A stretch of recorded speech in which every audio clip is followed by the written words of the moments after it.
You're listening to Parasearch Radio, news, views and reviews from the world of the paranormal from across the UK and beyond.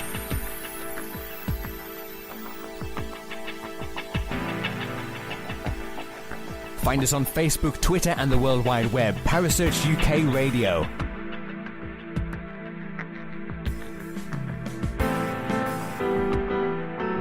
Parasearch Radio, broadcasting to the UK and beyond.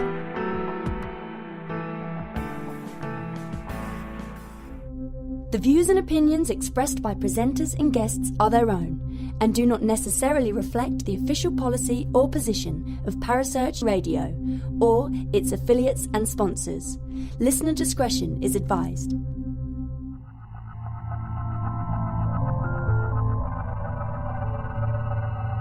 Welcome to Haunted Histories with your host Penny G. Morgan, right here on Parasearch Radio.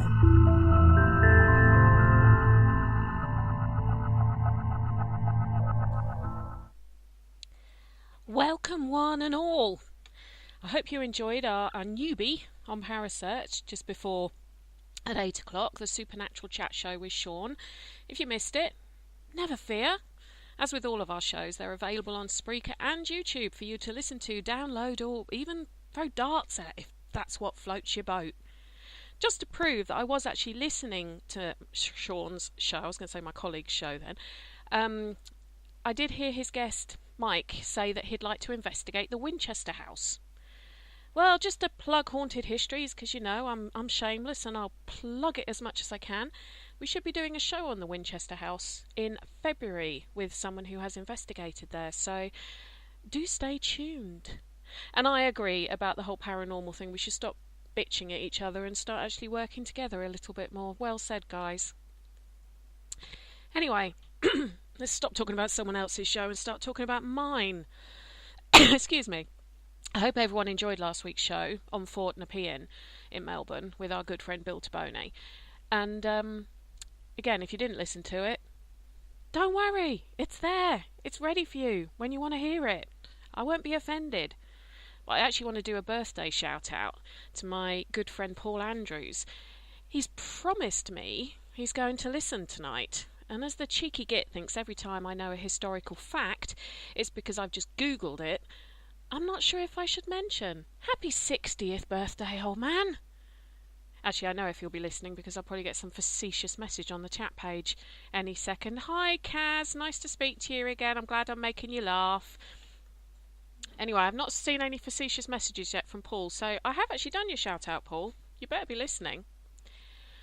I do also want to mention that a good friend of the show, Cassie DePeace, is doing a charity event in July up the border, across the north-south border, up in Ripon, and it's called Boo for Boobs. Don't get too excited. It's not a porn thing. It's raising money for breast cancer care, and it's actually at the workhouse in Ripon with Simply Ghost Nights. So if you're interested, go and check it out, and we'll be posting it from time to time on the Parasearch page as well. But do go and support Cassie, because I know this is something that means an awful lot to her. Anyway, I'm actually not going to talk for long before I bring my guests in to the the interview. Oh, sorry, my throat's just gone. Because the place that we're visiting tonight is a little bit of an enigma. Whilst it was featured on an episode of Most Haunted relatively recently, it's only been on the paranormal scene around 18 months. And even for a seasoned history researcher like me, I wasn't able to find out much about its history at all. It's a place called Halsham House. What do we know? Well, we're going to go over a lot of that with Ben and Lucy from Black Magic UK Limited shortly. But the place certainly seems to want to keep its past very hidden. I don't think that's for actually anything nefarious, but I can say in 1970, when it was undergoing a refurbishment, builders found what they thought were the bones of a small child in the attic space. And you're very welcome, Cassie. No, I'm not insinuating that there has been murders there at all, although one of the most haunted crew jumped on there having been satanic rituals. Okay then. It could have been related to when it was a hospital. And this place has done quite a lot for its little hamlet community. And the family that actually funded it and we'll touch a little bit on that with Ben and Lucy, all the way back in the late 1500s, are actually interred in a mausoleum nearby. So there's a lot going on there.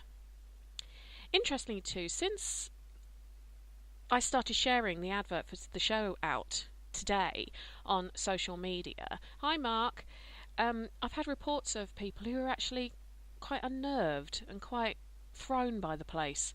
They said there was a real sense of them being watched a lot. In fact, one of them said even when they went to the toilets, as we girls tend to do in groups, they felt they were being watched, and they really did not feel comfortable in there. You'll hear my guests talk about the vibe that they've experienced in a second, but do keep in mind that this place is actually someone's home. He lives there, and it does make me wonder what things he's seen and heard that he doesn't mention. But also what happened before he owned it, and did previous residents just try and ignore anything that was unexplained? Does make you wonder, doesn't it? Well, let's get on with the interview, shall we? And we're now joined by Ben and Lucy from Black Magic UK Limited. Is that the right name of the business? Yeah, that's the one. That's the one. Mm-hmm. Well, these guys are joining us from Hull, I believe. Is that right? Yeah. Yeah, both in Hull. Yep. And they're both members of Black Magic UK Limited. They're also flatmates. So they know each other pretty well. And Ben is also one of the co-directors with Kelly of Black Magic. And you also deal with the Halsham House bookings, I believe. Yeah, that's correct, yes. So, great. Well, I'm speaking to the right person. That's always a good start when I'm doing one of these shows. It's always helpful. So, before we go any further, because I'm quite nosy and I like to find out about people that I've not spoken to before, Ben, we'll start with you. How did you get into the paranormal?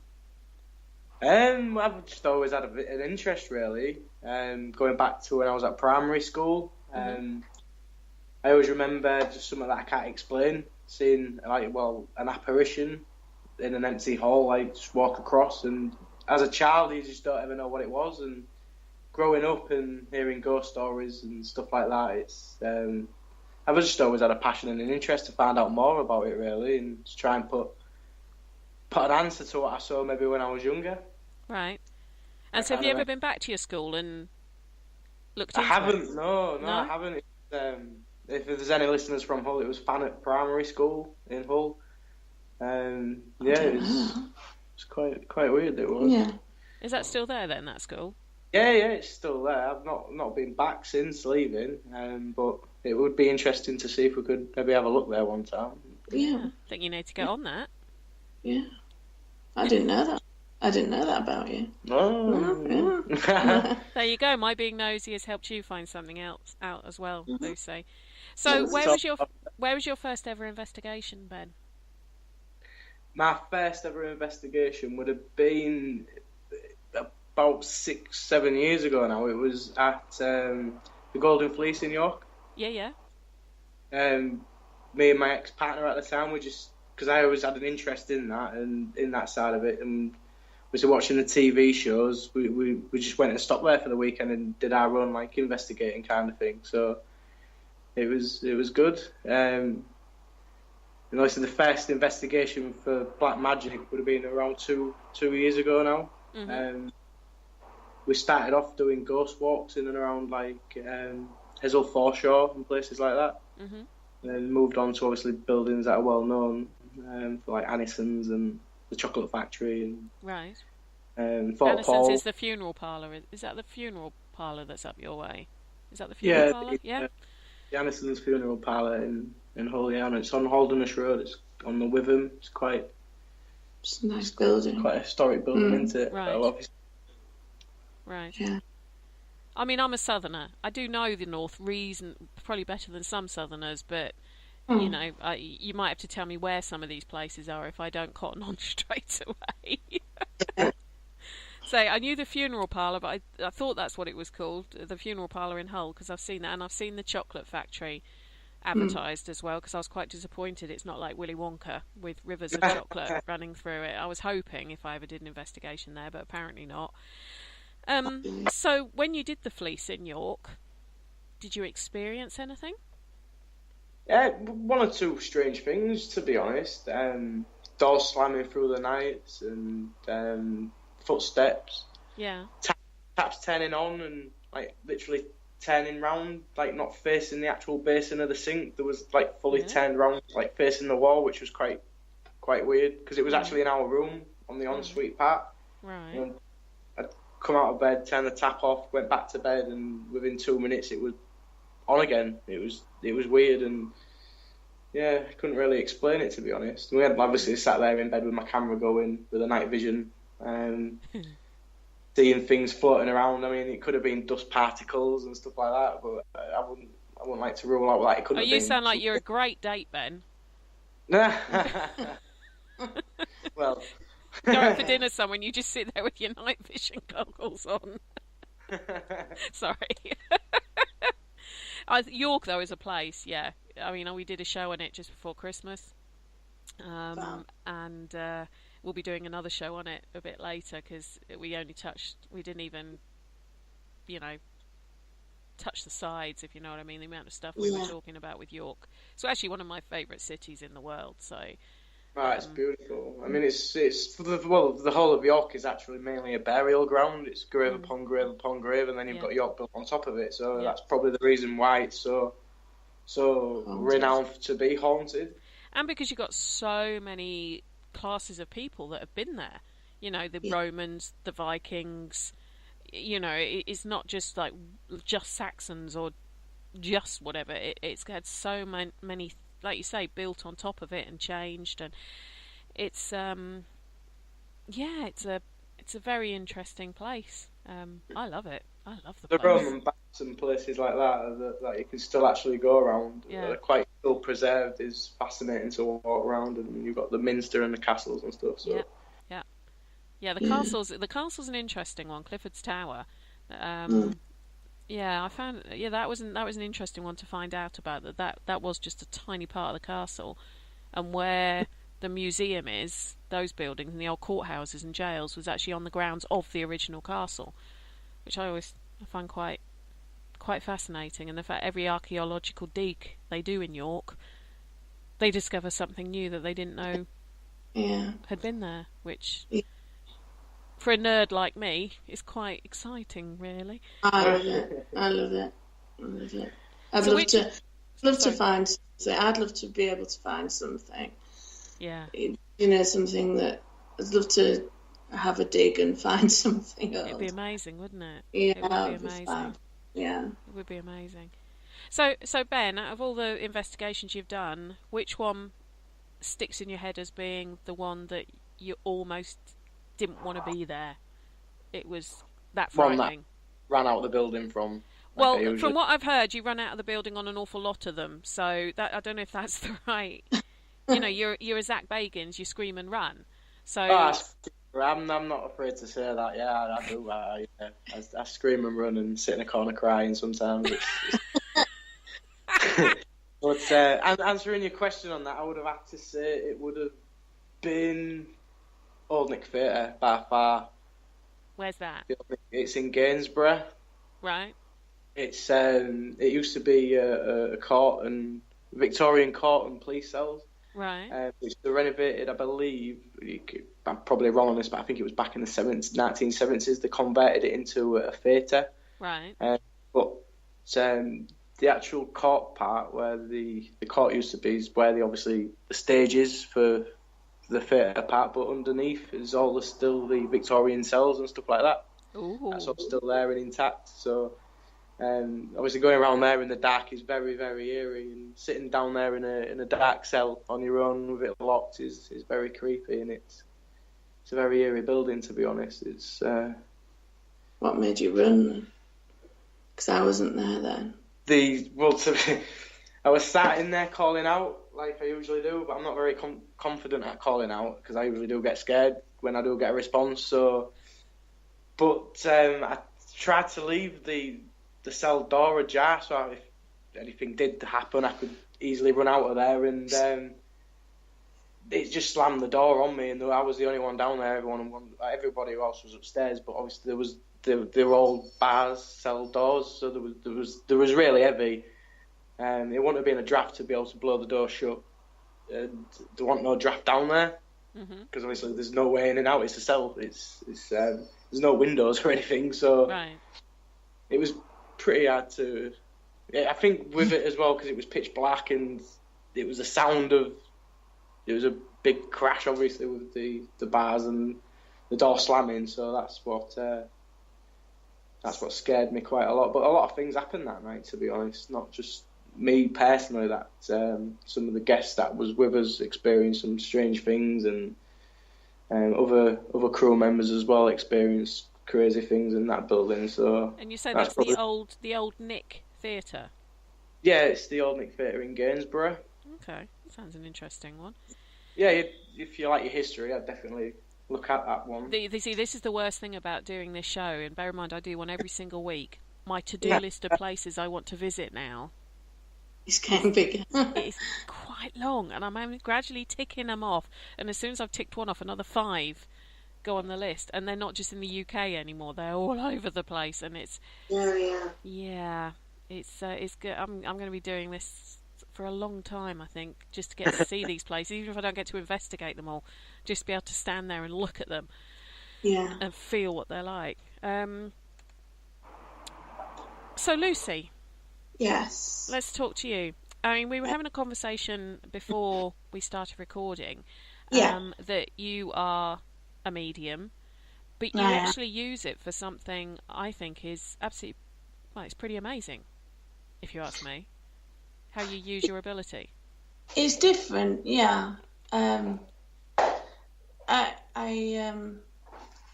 try and help find missing persons, and I help the police with it.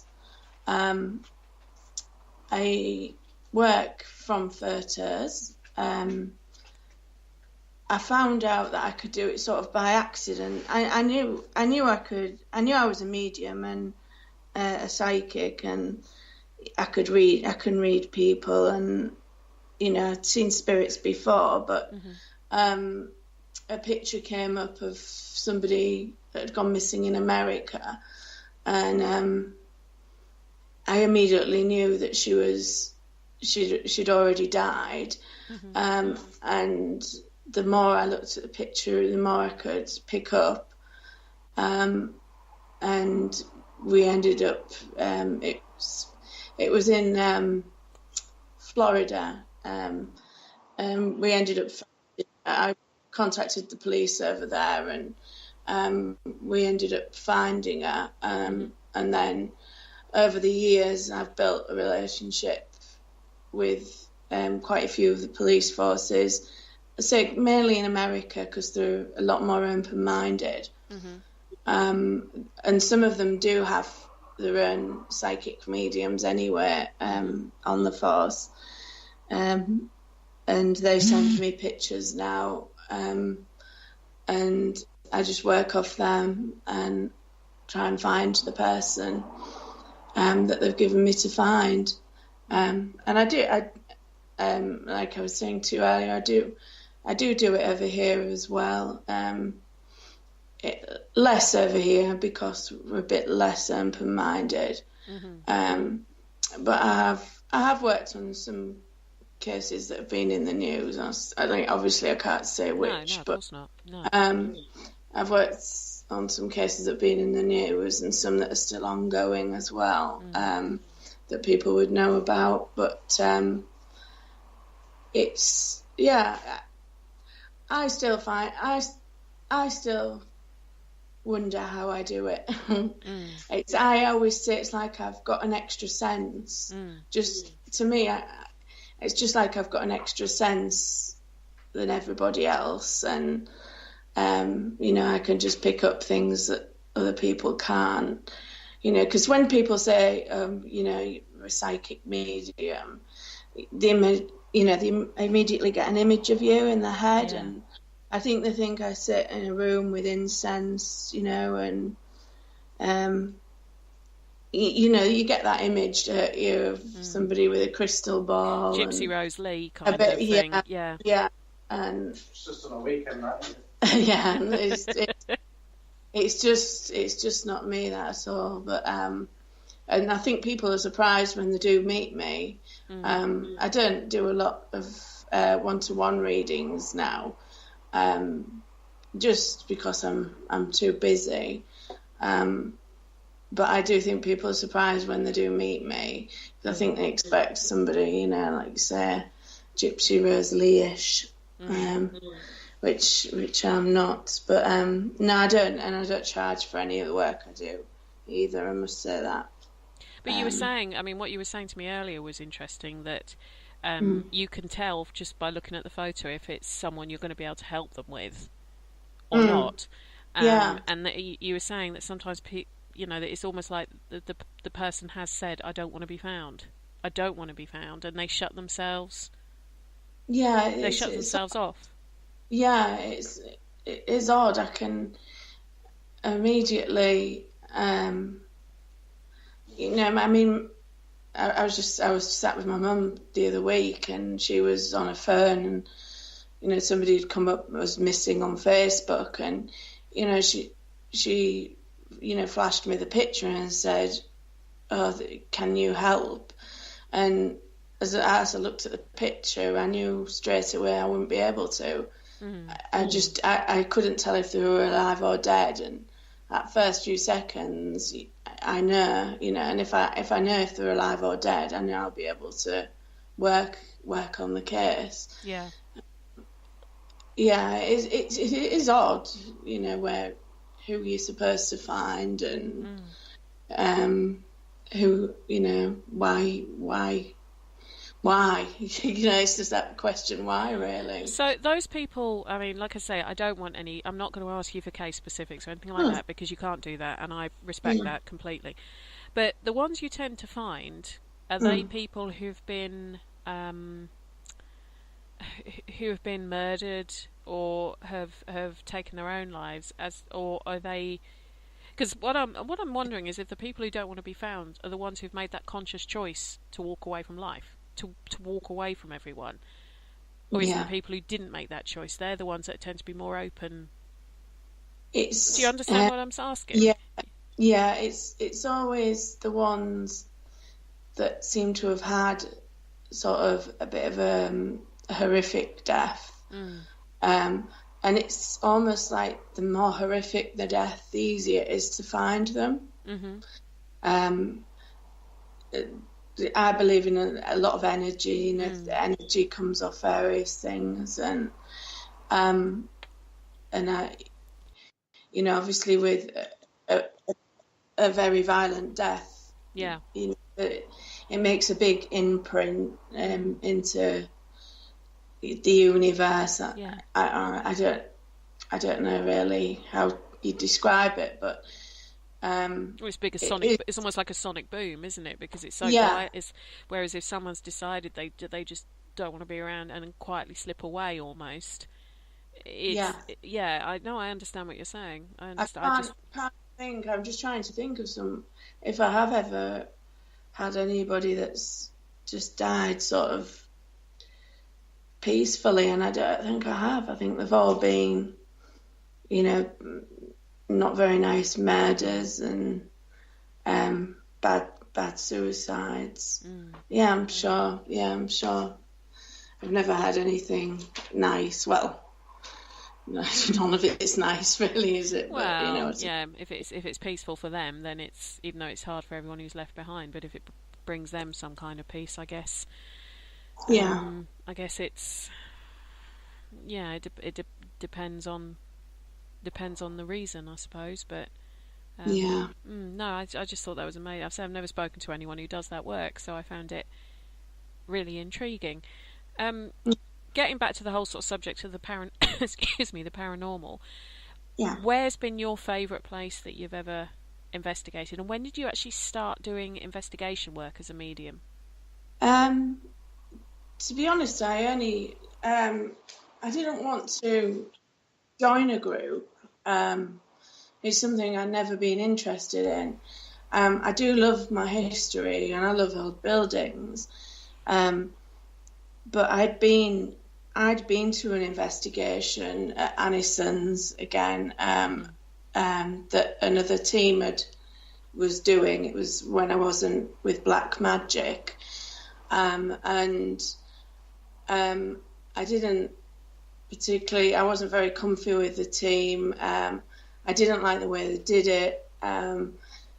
They sort of made a mockery of things, and I just thought, because I'd been asked before if I'd be a member of a few teams, and that's sort of confirmed to me, and I don't want to. And then an event, my mum actually said to me that it was seeing an advert for an event coming up at Halsham House. And it was with Black Magic. So we decided we'd both go because it's a lovely building. We had a brief chat earlier. There's not much history available about it. So we thought we'd book with Black Magic and, go and see what we could find because we booked an overnight stay. But then, unfortunately, the event had to be cancelled, and I ended up talking with Ben, and he asked if I would, if I'd be interested in becoming part of the group, and I found out a bit about them and what they did, and that they weren't money driven, and they just wanted to find out, they were interested in the places they were going. And and I went to Halsham, was my first investigation that I did with Black Magic. And I loved working with the team, and I loved the building as well. So, that was Anison's was my first sort of investigation, because the way I'd always seen it before as well. Because my mum, she can see things as well, but she does, she's not very. She doesn't mention it, or she doesn't really use it, but the way we see it is we'd never sort of gone in on paid investigations before. We'd just gone ourselves and seen what we could pick up. That's what we'd always done, because we thought, well, what's the point of having a group when we can do it ourselves, sort of thing. But we thought we'd give Aniston's a try, that with this other group. And it was an interesting night. So the building's lovely, and there was some activity there. But and then my next investigation was with Black Magic at Halsham. Interesting. Okay, we'll just take a quick 30-second break, and when we come back, we're going to actually be talking about Halsham House, because this is one I'm quite interested on hearing about. So everyone listening, don't go anywhere. Quick 30-second break. Hello, Harry Price here. Good evening. If there's nothing myself and everybody else enjoy here on the other side more, is the sit back and relax and listen to Parasearch Radio with its paranormal news, views and reviews from across the UK and beyond. Make sure to find out more about them on Facebook, Twitter and the World Wide Web, whatever they are, to keep up to date with all their broadcasts throughout the week. And I hope you enjoy them as much as we do over here. Hello? Is anybody there? Yes, we're still here, still talking to Ben and Lucy from Black Magic UK Limited. If you've missed the first sort of half, go back and listen to it again, because it's been an interesting one. We not only have a runner that we're talking to, We also have a medium who finds missing persons.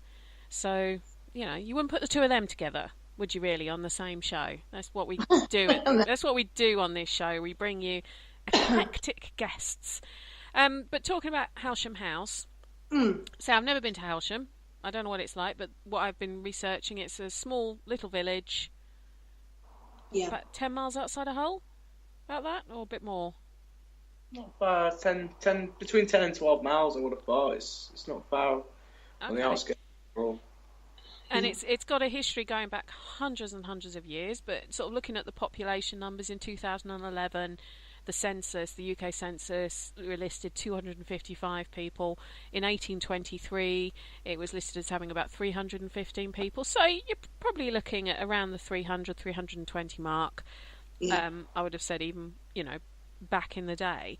But the house itself, it had an interesting start in life. Because wasn't it was commissioned via a will, Sir John Constable's will, in 1579, and the building was finished in 1584, and he commissioned it to be both a school and an almshouse. Yeah. And I have to say, this is alms, spelled ALMS, not ARMS, which, if you look on any of the adverts for the house, because it's for sale at the moment, nearly every single one of them spells it alms as in the things that are on your shoulders, which is a completely different thing to what an alms, ALMS, was about. So I get quite annoyed about that, because I have to explain that sort of thing to people, what they were, and when it's spelt wrong, it makes my job even harder. Yeah. And apparently it was actually quite common for these sort of endowment-based schools to actually also have an almshouse linked to them back then. Yeah. Obviously before the Poor Laws and everything else of the 1800s came about. It wasn't a particularly big almshouse. It had room, I believe, for 8 men and 2 women. And I think the school, he provided funding for 8 boys. 8 boys. Something along those lines, yeah. And it actually stayed as a school or a form of education or facility for the village until 1947.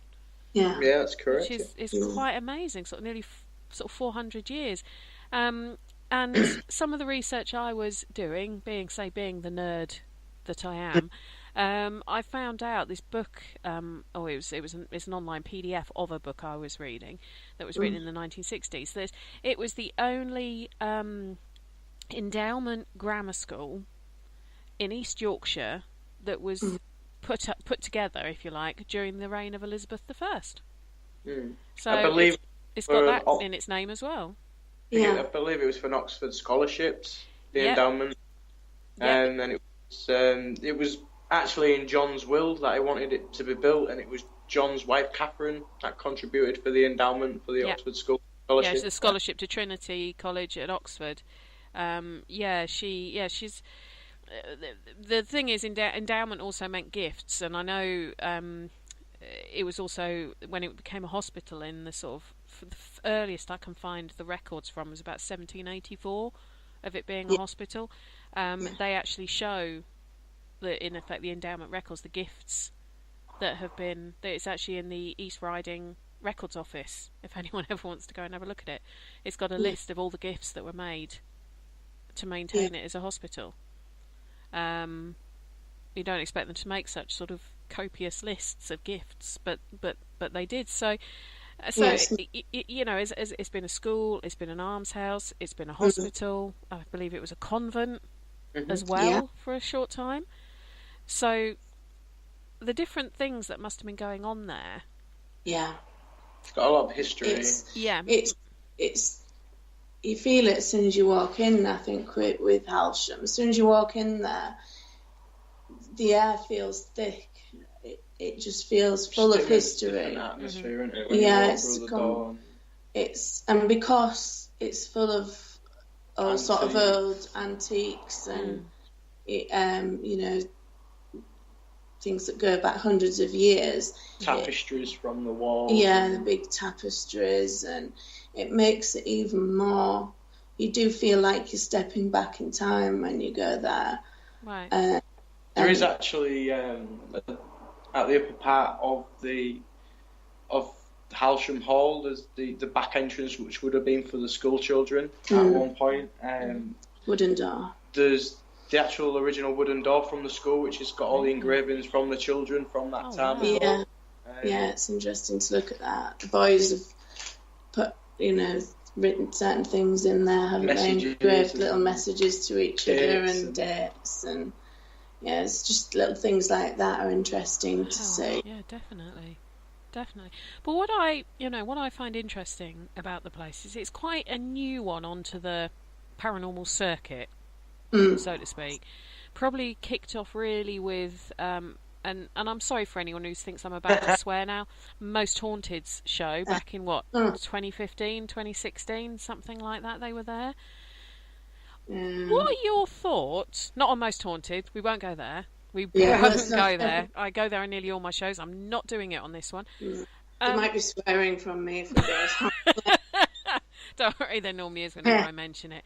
But what are your thoughts on why the sort of trying to almost encourage it?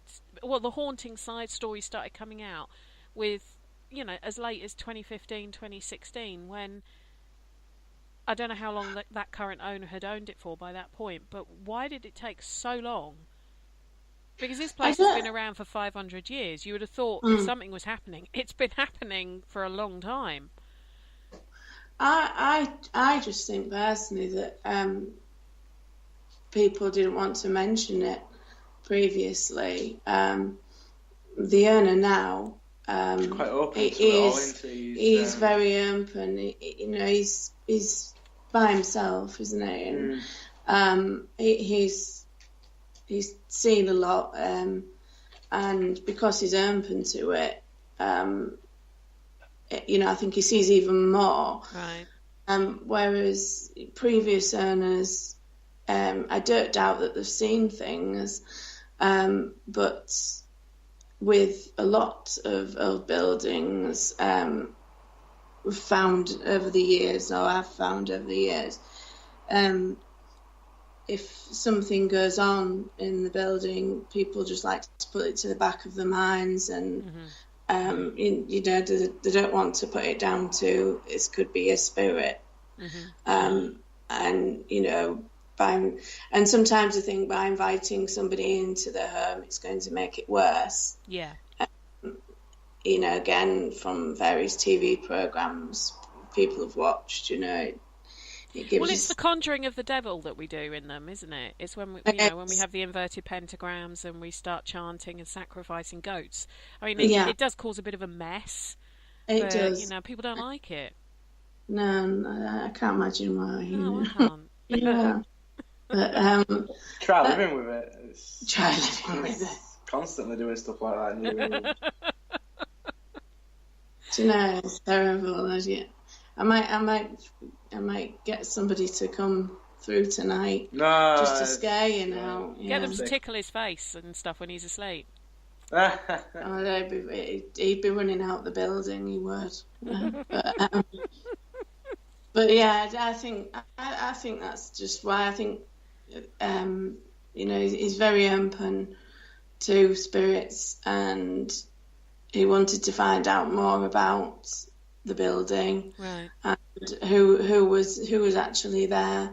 Right. He welcomes anybody, doesn't he? Really? He does. He is welcome. If he was to turn up one day and just, do you know what I mean, just to inquire, I'm pretty sure he'd be happy to show you around if you want busy. Oh wow. Yeah. He's not one of these people where it's not about money, is it? No, not at all. I think with him it's more as an interest as well, mainly because it's a history of the place he lives in, and he'd like to find out more through what he's seen. And he does live there. When there's not an investigation going on, he is living there. That's his home. I can only I don't know how he can stay there after some of the stuff we do while we are there, but it's lovely. I couldn't stay there. I'd move in tomorrow. You could live there on your own, though. I couldn't. I mean, I was watching some videos of the place on YouTube, and obviously I watched the Most Haunted episode, and I actually was watching your CCTV cameras from when you were. It didn't. The place itself, yes, it's. I don't know, I've not been there, but just watching the stuff, I didn't sense anything malevolent. No. I sense, like you say, it's. I'm almost. I hate to say I'm going to agree with Yvette Fielding on something. It is like a typical haunted house. It is almost your stereotypical haunted because of the oldie world, the low dark beams, the antiques that are in it, and everything else. It is like something you almost imagine Stephen King would write a book about. But it doesn't jump out at me as though.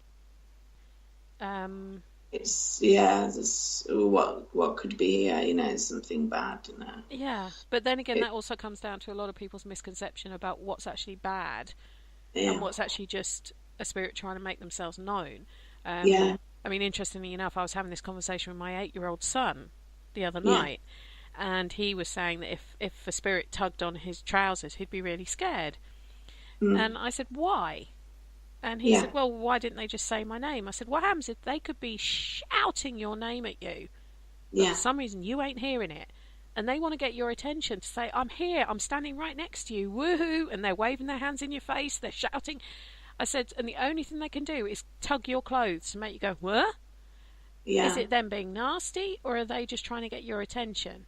And we played a little trick that I made him cover his ears with ear defenders and cover his eyes. Yeah. And the only way I could get his attention was literally tapping him on the shoulder. Yeah. And he kind of got it. He sort of said, it's not nasty, is it? I said, no, it is normally. It's either them playing games or they're just trying to get your attention the only way they can do it.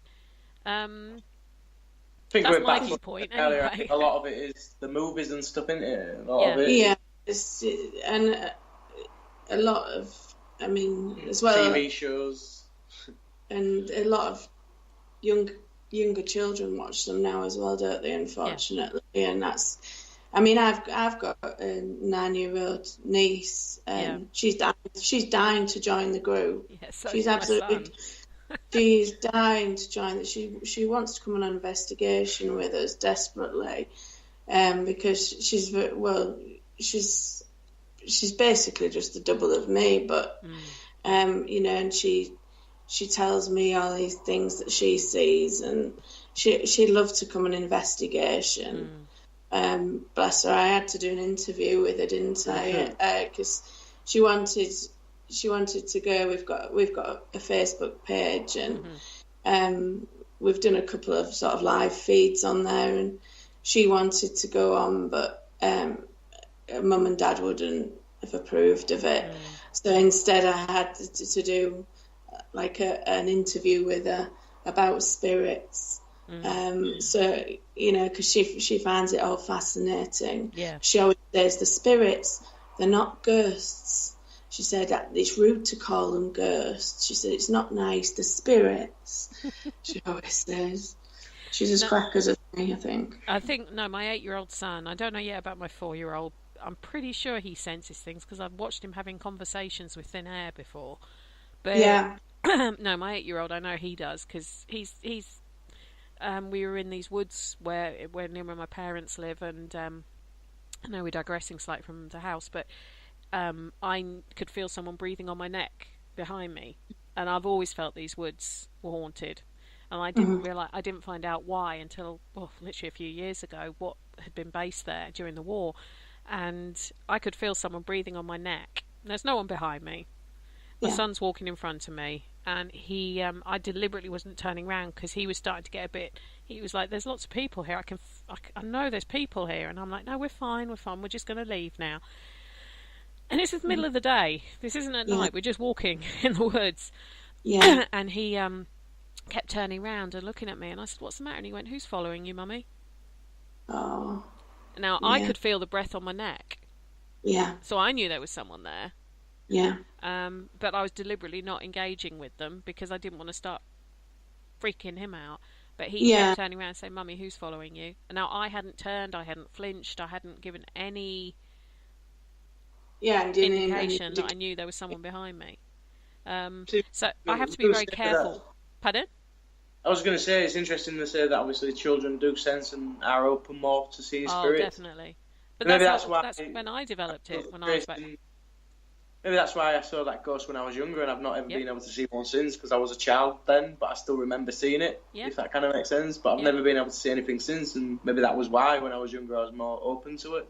I started seeing things as a small child. I switched it off for a bit when I was in my 20s. I did too. Mine's coming back now, and it's coming back fast. Yeah. But when my son's told me things he's heard or seen, I encourage him to tell me more, so that he isn't scared by it. So that, but I'll also explain to him if he hears a noise and he'll say, "Oh, could that be?" Cause he does call them ghosts. He's 8. They're ghosts. I'll say, "Well, actually, no. It could be this. It could be that. Not everything has to be paranormal. To investigate, you have to look at what the options are." Yeah. And he'll watch things like Ghost Adventures, Ghost Asylum, all those kind of things with me, and I explain it to him.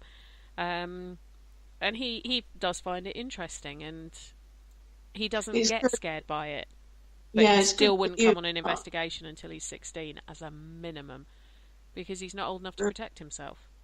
Yeah, that's the thing with Olivia, my niece. It's, but I always think that it's good with you as well, you being able to bring him up and give him the guidance that he needs. And I'm trying to do that with my niece. Both her parents don't believe. My brother, he doesn't believe. Well, he doesn't want to believe. But she's got me, and she can come to me and talk to me about it. Because I think there'll be loads of kids out there that see things, and people pass it off, don't they, as imaginary friends. Yep. But that's my point exactly when people say that. I said, "How do you know they're imaginary?"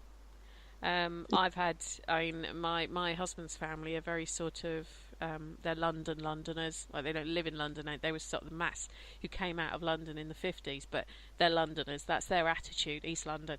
And one of them, they were experiencing something they had a very old house. It was about 400 years old, and I can't remember if it was her son or her daughter, but one of them said, "There's this little girl keeps coming out of the wardrobe and talking to me." Wow, really? And it was freaking them out. Oh. And in the end, it was actually my mother-in-law who said, "You need to talk to Penny about this." Yeah. And I was like, "Oh, look, I'm not an exorcist or anything," but and I just said, "Is the little girl encouraging?" I can't remember whether it was her son or daughter. It was this girl was appearing to. I said, "Is she encouraging them to do anything they shouldn't, like jump out of a window or no? She just wants to sit and play with them because she's lonely." Oh. Treat it like it's just a normal friends come around for tea. And they said, "Well, not tell them to ignore it, not tell them to say it's not real." I said, "I personally wouldn't, because then that's going to make them scared.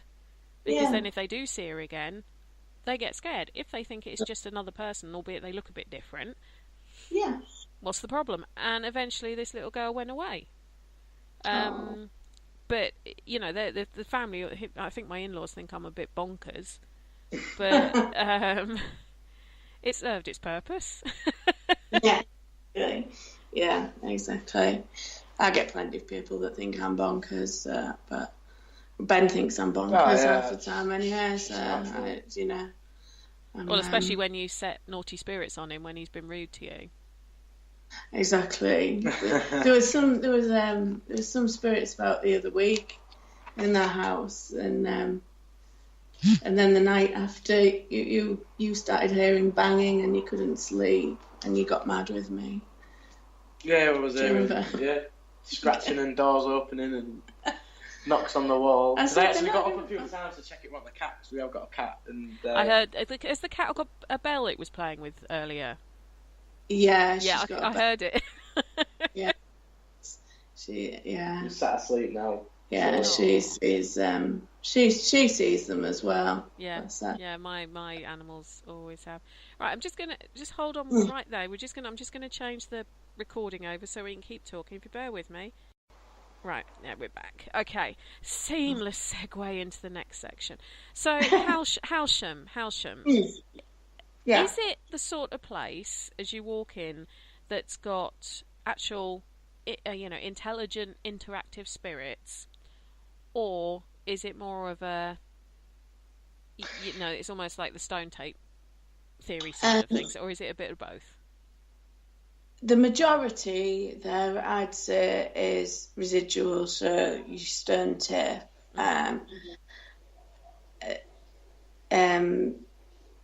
There's one room in there that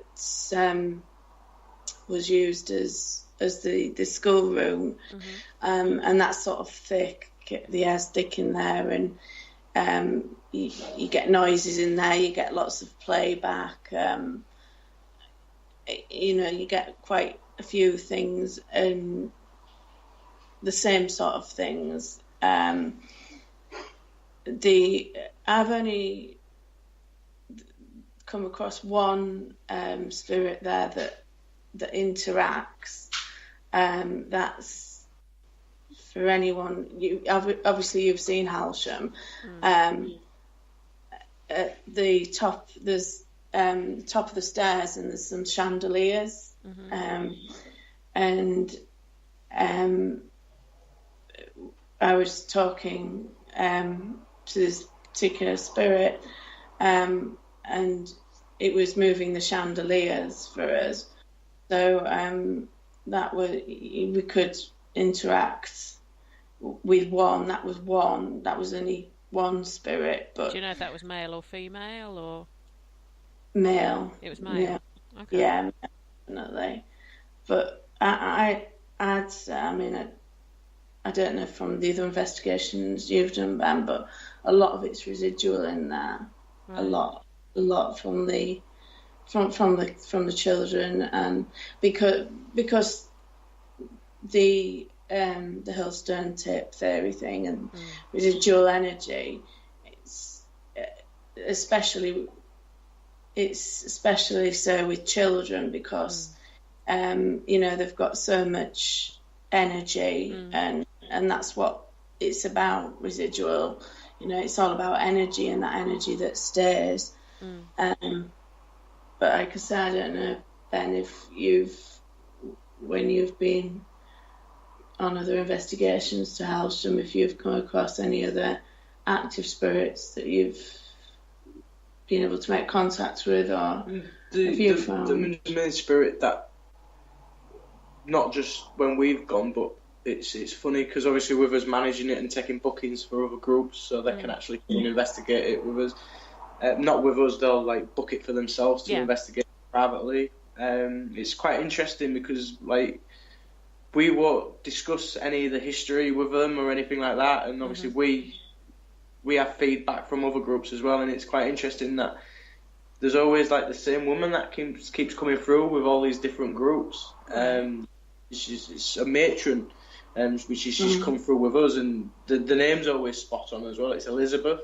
That was the name I'd written down because that's one of the few experiences I'd found about a woman called Elizabeth. Yeah, and she comes through quite frequently. I mean, when we go on the spirit boxes and EVPs and stuff like that, she comes through. But it's even other groups, they always come back with the same information. People have an idea about the place. Yeah. Because, like you said yourself, I mean, it's hard to actually find history on Halsham. The only history we've got on the place is what we've found ourselves and just talking to the current owner, really. Yeah. And so it is interesting that obviously all these other groups, they're going to find that it hard to find history on the place. I mean, we manage it, and we found it near impossible to get all the history on the place. But it's interesting that they all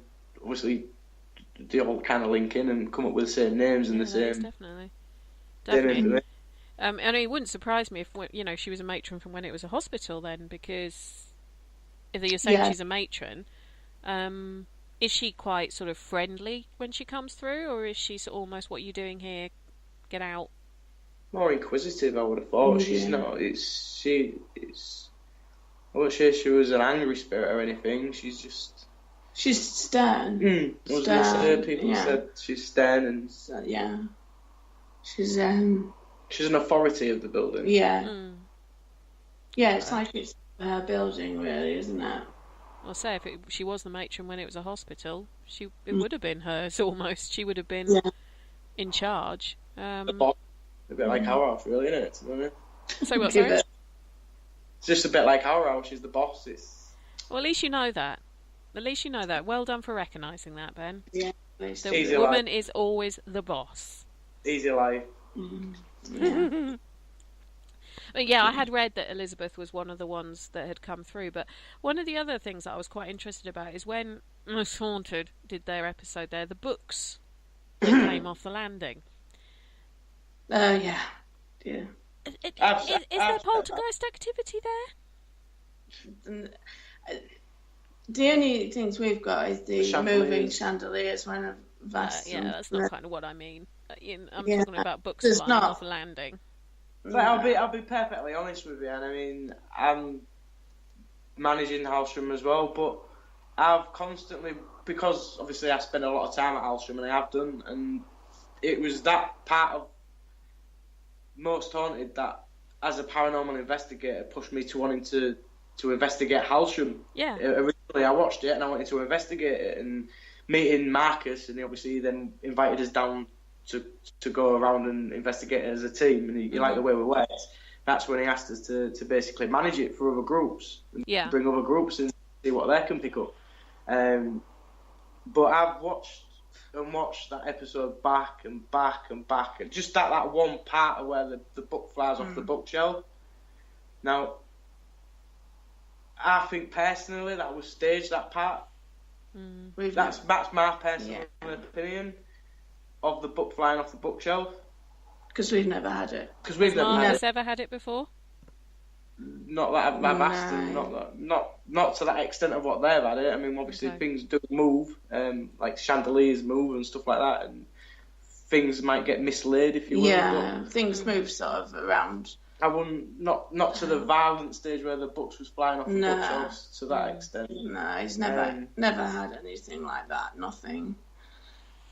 You know, no poltergeist activity. No. That kind of answers my question on that. Well, actually, it's the kind of answer I was expecting, if I'm completely honest. I think it's. I mean, it does definitely sound like a fascinating play, especially as it is so. You can't go in there with too many preconceived ideas because there is so. You know, I mean, I do this every week. I'm used to researching, and even I've been struggling to find out more than half a page of information on the place. Short of coming up to sort of East Riding Records Office and sitting there for 2 hours and going into the library and looking at old newspapers and all that kind of thing, which I have done. It has to be said, I have done that in my time. That would be but normally with the internet you can find out a good hour's worth of material on anything and any place. I've drawn a very, very interesting blank with this place. Which has kind of made me want to learn more about it.